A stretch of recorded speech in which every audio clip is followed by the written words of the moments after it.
అందరికీ నమస్కారం. Welcome to Myra media. ఈరోజు ఇడుపులపాయలో వైఎస్ఆర్ ఘాట్ సాక్షిగా వైఎస్ఆర్సీపీ సంబంధించినటువంటి 175 అసెంబ్లీ 25 పార్లమెంటుకు సంబంధించినటువంటి అభ్యర్థుల జాబితా అయితే వచ్చింది.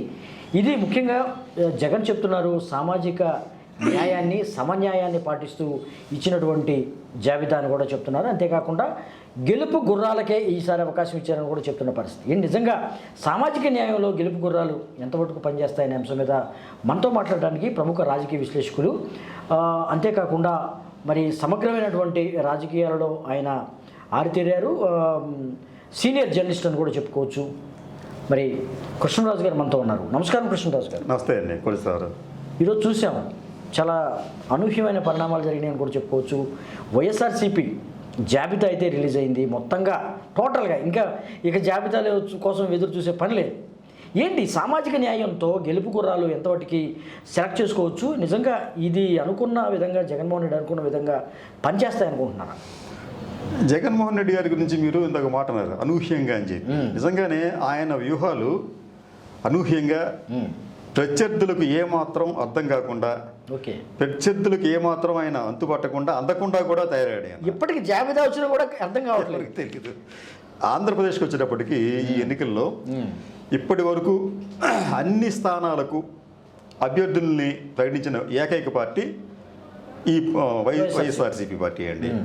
మిగతా పార్టీలు ఇంకా అభ్యర్థులు ఇంకా చేస్తూనే ఉన్నాయి తప్ప వాళ్ళు చేయలేకపోయారు.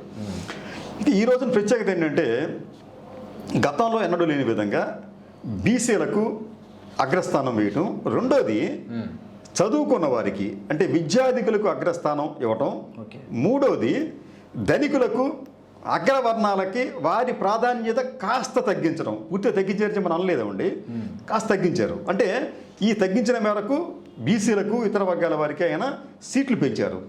ఇది నిజంగా సాహసోపేతమైన నిర్ణయమే.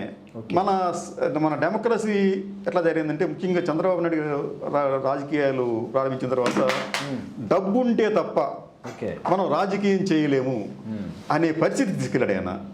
అందరికీ తెలిసిన విషయం ఏంటంటే, ఒక అసెంబ్లీకి పోటీ చేయాలంటే కనీసం 20 నుంచి 30 కోట్ల రూపాయలు, పార్లమెంట్కి పోటీ చేయాలంటే 100 కోట్ల రూపాయల దాకా ఉంటే తప్ప ఎవరు కూడా పోటీ చేసే పరిస్థితి లేదు. ఆ స్థాయికి రాజకీయాలు చేరుకున్నాయి.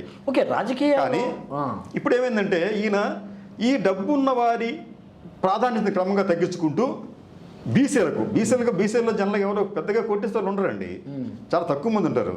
కానీ వాళ్ళకి పెద్దపీట వేయటం అనేది ముఖ్యం. అలాగే ఈ వైసీపీ నుంచి చాలామంది ధనికులు వెళ్ళిపోతామంటే వాడిని వెళ్ళిపోమని చెప్పారు, అంతే, ఎక్కడైనా ఆపలేదు. అవును, మీకు ఒంగోలులో రెడ్లు కావచ్చు, లేకపోతే భాష్యం మన గుంటూరు జిల్లాలో ఆయన లావు కృష్ణదేవరాయలు కావచ్చు, వాళ్ళందరూ కోటేశ్వర్లే. మచిలీపట్నం కావచ్చు. ఇట్లా ఏంటంటే వీళ్ళందరూ వెళ్ళిపోమని చెప్పారు తప్ప వాళ్ళని ఆపడానికి ప్రయత్నించలేదు. చాలా ధనవంతులు వాళ్ళు. అవును. కానీ ఇదే చంద్రబాబు నాయుడు గారి మాత్రం కాళ్ళ వేళబడి చివరికి తన దగ్గర ఉంచుకునే ప్రయత్నం చేసేవాడు ఆయన.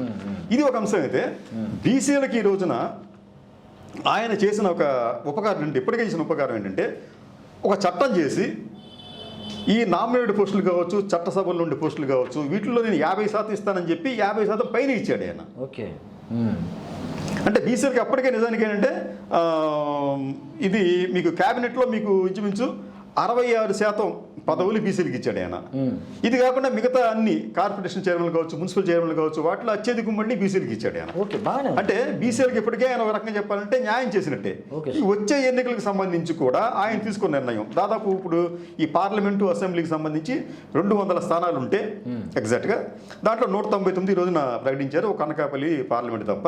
దీనికి వచ్చేప్పటికి దీంట్లో 100 మందికి మళ్ళీ బీసీలకు ఇచ్చాడు ఆయన. బీసీల్లో ముఖ్యంగా ఎస్సీ, ఎస్టీ, మైనారిటీ వీళ్ళందరికీ కాపులు మినహా ఇచ్చాడండి. ఈ మైనార్టీలు, ఈ బలహీన వర్గాలకు సంబంధించిన వాళ్ళకే దాదాపు 200లో 100 వారికి ఇచ్చాడు. ఇది కాకుండా మళ్ళీ మీకు ఇది గతంతో పోలిస్తే దాదాపు 11% ఎక్కువ సీట్లు బీసీలకు ఇచ్చినట్టుగా 2019తో పోల్చుకుంటే 19తో పోలిస్తే 11% ఎక్కువ ఇచ్చినట్లుగా. మరి ఇది అచీవ్మెంటే కదా. అది ఏ పార్టీకైనా కానీ బీసీలకి నిజంగా చాలా సంతోషకరమైన, అది వాళ్ళు గర్వించదగ్గ విషయం కూడా. ఫస్ట్ నుంచి కూడా బీసీలు అదే నినాదంతో ఉన్నారు. ఓట్లు కానీ సీట్లు కానీ మావే ఎక్కువ ఉన్నాయి. అవును, కనీసం మీకు ఇంకా కొద్దిగా మనం ముందుకెళ్తే ఈ మన ఈ పార్లమెంటు దీనికి సంబంధించి ఈ ఒక అసెస్మెంట్ ఏంటంటే ఈరోజు ప్రకటించిన 24 మందిలో మహిళలు 5, బీసీలకు 11, బ్యాక్ బోన్ ఓకే అని అంటాడు ఆయన. బీసీలు అంటే వాళ్ళకి 11 ఇచ్చాడు ఆయన అవుట్ ఆఫ్ 24లో. ఎస్సీలకు 4, ఎస్టీలకు 1. అంటే ఇక్కడ కూడా మీకు ఎస్సీ, ఎస్టీ, బీసీలకి అత్యధికం ఇచ్చినట్టే ఆయన. ఇక మీకు మన అసెంబ్లీకి వచ్చినప్పటికీ ఇక్కడ కూడా మీకు 88% మంది మీకు ఎట్లాగంటే మీకు 131 మంది ఉన్నత విద్యావంతులే అసెంబ్లీకి వచ్చేటప్పటికి.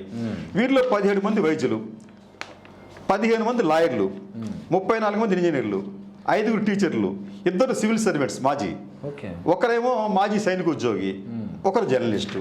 ఇలాగ అన్ని వర్గాలని కలుపుకుంటూ బీసీలకి పెద్ద పీట వేయటం అనేది బహుశా ఇది చాలా ఖచ్చితంగా మనం అభినందించదగ్గ విషయమే. ఓకే ఓకే కృష్ణారెడ్డి గారు, మనం అంటే రాజకీయాలలో మరి ఓటింగ్ శాతం కానీ లేకపోతే ఎన్నికల ప్రక్రియను కానీ మనం ఒకసారి పరిశీలిస్తే ఎక్కడా కూడా ఏ పార్టీ కూడా ఏ రాజకీయ పార్టీ కూడా ఇంత సాహసోపేతంగా ఇంత ముందుకొచ్చి బీసీలకి పెద్ద ఎత్తున సీట్లు ఇవ్వడం అనేది ఎప్పుడూ జరగలేదని కూడా చెప్తూ ఉన్నాను. ఏంటి అసలు ఈ బీసీలను నమ్ముకున్నటువంటి జగన్మోహన్ రెడ్డి గట్టెక్కే అవకాశం ఉందనుకుంటున్నారా? ఖచ్చితంగానండి. బీసీలు ఎప్పుడు కూడా ఎవరిని వాళ్ళ నమ్మకాన్ని వమ్ము చేయలేదండి. వాళ్ళు చాలా లాయల్గా ఉన్నారు. ఏ పార్టీ గతంలో కాంగ్రెస్ పార్టీ సపోర్ట్ చేసినప్పుడు కూడా, ఆ తర్వాత టీడీపీ సపోర్ట్ చేసినా వాళ్ళు చాలా లాయల్గానే సపోర్ట్ చేశారు.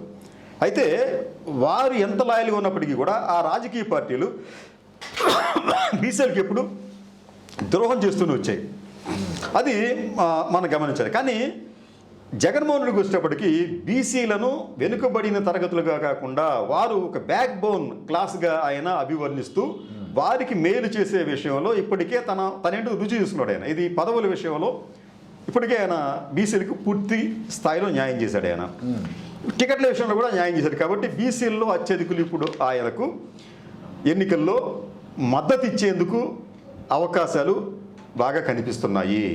వీరితో పాటు మైనార్టీస్ కూడా ఫస్ట్ టైం ఏంటంటే మైనార్టీస్ ఈసారి పూర్తి స్థాయిలో కాకపోయినా అత్యధికులు వైసీపీకి మద్దతు ఇచ్చే అవకాశం కనిపిస్తుంది. ఎందుకు మైనార్టీలు ఇవ్వచ్చు అంటే భారతీయ జనతా పార్టీ ఈ రోజున కూటమిలో జాయిన్ అయ్యింది, తెలుగుదేశం పార్టీ కూటమిలో. ఇది నిజానికి ఈ ముస్లిమ్స్ అందరికీ కూడా కొద్దిగా ఇబ్బందికరమైన విషయం. ఎందుకంటే దేశవ్యాప్తంగా ముస్లిమ్స్ భారతీయ జనతా పార్టీ అంటే ఒక అభద్రతా భావంతోనూ ఒక అనుమానంతో ఉన్నారు వాళ్ళు. ఎక్కడ బీజేపీ ఎన్నికలు జరిగితే అక్కడ వారిని ఓడించే ప్రయత్నం చేశారు. దానికి ఉదాహరణ మీకు కర్ణాటకలో వాడు ఏం చేశారంటే ఈ కొంతమంది ఈ ముస్లిం పెద్దలు అయితే ఫత్వా జారీ చేశారు, మనం భారతీయ జనతా పార్టీకి మనం ఓట్లు వేయకూడదు. మరి ఎవరికి వేయాలి? అక్కడ కూడా కొన్ని ముస్లిం పార్టీలు ఉన్నాయి, వాళ్ళకి వేద్దామా అని చెప్పి వాళ్ళకి కూడా మనం వేయొద్దు, ఎందుకంటే వాళ్ళు గెలవరు. గెలిచే పార్టీ గెలిచేందుకు ఆస్కారం ఉన్న పార్టీ కాంగ్రెస్ పార్టీ కాబట్టి దానికి ఓట్లేద్దామని చెప్పి వాళ్ళు మూకమ్ముడిగా కర్ణాటకలో కాంగ్రెస్ పార్టీకి ఓట్లు వేయడంతో అక్కడ బీజేపీ కమ్ముతుంది అక్కడ. అది సేమ్ అదే మళ్ళీ మీకు తెలంగాణలో రిపీట్ అయింది. మీకు తెలంగాణలో కూడా ఇంచుమించు ఒక ఏఐఎంఎం తప్ప మిగతా చోట్ల ఎక్కడ కూడా వాళ్ళు ముస్లిం పార్టీలకి ఓట్లు వేయలేదు, వాళ్ళు ఓట్లంతా కాంగ్రెస్కి వేశారు. ఇక్కడ కూడా మీకు ఆంధ్రప్రదేశ్లో కూడా మీకు వచ్చే ఎన్నికల్లో ఈ కూటమికి దెబ్బ కొట్టి వారందరూ కూడా ఈ వైసీపీకే మద్దతు ఇచ్చేందుకు అవకాశాలు కనిపిస్తున్నాయి. ఓకే, మీరు కనిపిస్తున్నాయి అంటున్నారు, కానీ కర్ణాటక తెలంగాణ ఉదాహరణగా చెప్పారు ముస్లింలకు సంబంధించి. కానీ ఇక్కడ ఏపీకి వచ్చేసరికి ఒక విచిత్రమైన వాదన ఉంది, ఒక విచిత్రమైన ఆరోపణ అయితే కూడా ఉంది. ఇక్కడ ఏ పార్టీకి ఓటు వేసినా కానీ బీజేపీకే వెళుతుంది. ఖచ్చితంగా 25 స్థానాలు ఏవైతే ఉన్నాయో పార్లమెంటుకి సంబంధించినటువంటి ఏ పార్టీకి ఇచ్చినప్పటికి కూడా బీజేపీకి మద్దతు ఇచ్చే అవకాశం ఉందని కూడా ఒక వాదన అయితే ఉంది, ఒక ఆరోపణ అయితే ఉంది. అంటే ఈ ఆరోపణల మీద ముస్లిమ్స్ ఖచ్చితంగా వైసీపీకి వస్తారంటారా? అది ఎన్నికల తర్వాత అండి. ఎన్నికల తర్వాత రాజు ఎవరు, రెడ్డి ఎవరు, గెలిపేవారితో ఓటమి ఎవరితో తర్వాత తెలుసుకునే విషయం అక్కడ. ఇక్కడ విషయం ఏంటంటే ఈ రోజున మన అమిత్ షా గారు ఒక ఇంగ్లీష్ ఛానల్కి ఇండియా టుడేకి ఇంటర్వ్యూ ఇస్తే ఏం చెప్పాడంటే ఆయన 3 బిల్లులకు సంబంధించి జగన్మోహన్ రెడ్డి మాకు వ్యతిరేకంగా ఓటేశాడని చెప్పి అన్నాడు. చాలా స్పష్టంగా చెప్పాడు ఆ విషయాన్ని. 3 బిల్లులకు సంబంధించి జగన్మోహన్ రెడ్డి మాకు మద్దతు ఇవ్వలేదు, వ్యతిరేకంగా ఓటేశాడని చెప్పి అన్నాడు. అంటే ఏంటి? అవసరం వస్తే జగన్మోహన్ రెడ్డి భారతీయ జనతా పార్టీని కూడా వ్యతిరేకిస్తాడు అని ఎవరు చెప్పారు? అమిత్ షా చెప్పాడు. కాబట్టి ముస్లింస్కి అటువంటి భయాందోళన అక్కర్లేదని చెప్పి అనేది నా ఉద్దేశం అవుతుందండి.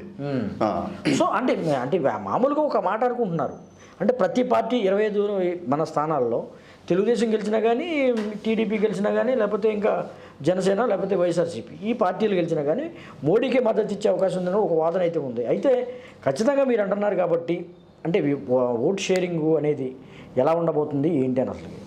ఓట్ షేరింగ్ అనేది ఈ రోజున ఖచ్చితంగా వైసీపీకే ఫేవర్గా ఉందండి. నేను మీకు ఇంత చెప్పినట్టు ముస్లిమ్స్ అనేవాళ్ళు ఒక కీలకమైన ఫ్యాక్టర్గా మారబోతున్నారు. అనేక ఫ్యాక్టర్లు వాళ్ళు కాబోతుంది. ఎందుకంటే ఆంధ్రప్రదేశ్లో ముస్లిమ్స్ ఇక్కడ 3 నుంచి 17% ఓట్లు ఉన్నాయి ఒక్కొక్క జిల్లాల వారికి. ఫర్ ఎగ్జాంపుల్ మీకు వారి ప్రభావం దాదాపు 40 అసెంబ్లీ స్థానాల్లో కనిపిస్తుంది మీకు. అది మీకు కర్నూలుకు వచ్చేటప్పుడు 17%, కడపలో 16%, గుంటూరులో 12%, అనంతపురంలో 11%, నెల్లూరులో 10%, చిత్తూరులో 3%, కృష్ణాలో 7%, ప్రకాశం జిల్లాలో 7%, ఇట్లాగా 3 నుంచి 17% ఓట్లు ఉన్నాయి. ఇది ఒకటి కీలకమైన అంశంగా దీన్ని మనం భావించాలి. ఓకే. ఇక రెండోది కాపులకు సంబంధించి వారు ఖచ్చితంగా పవన్ కళ్యాణ్కి పెద్ద మొత్తంలో అయితే సపోర్ట్ చేయరు. ఎందుకంటే కాపుల ఓట్లని పవన్ కళ్యాణ్ చేతిలో దూరం చేసుకున్నాడు. ఆయన ఏ విధంగా అంటారు? ఎట్లాగంటే ఆయన చేసిన ప్రకటనలు, ఆయన చేసుకున్న పొత్తులు. ఓకే. ఆయన ఏమంటాడంటే చాలా సందర్భాల్లో కాపుల్ని ఆయన విమర్శించే విధంగా మాట్లాడాడు. కాపులు మీ దగ్గర ఐక్యత లేదు, మీరేమీ చేయలేరు, రంగాన్ని కాపాడుకోలేకపోయారు అంటే పుండు మీద కారం చల్లటం అనమాట. అది ఇటువంటి వ్యాఖ్యలు చేయటం ఒకటి. మళ్ళీ ఈ మధ్యన ఎప్పుడు ఒక సమావేశంలో ఏమంటాడంటే ఆయన ఈ మా జనసేన అనేది కేవలం కాపుల కోసం పెట్టిన పార్టీ కాదు అని చెప్పి అంటాడు. ఇట్లా కాపుల కోసం కేవలం కాపుల కోసం అంటే అందరి కోసం అనేది. అదే దీనికి తోడు ఏమైందంటే మీకు ఈ కాపుల్లో పెద్దలు మీకు ముద్రగడ పద్మనాభం కావచ్చు, లేకపోతే మన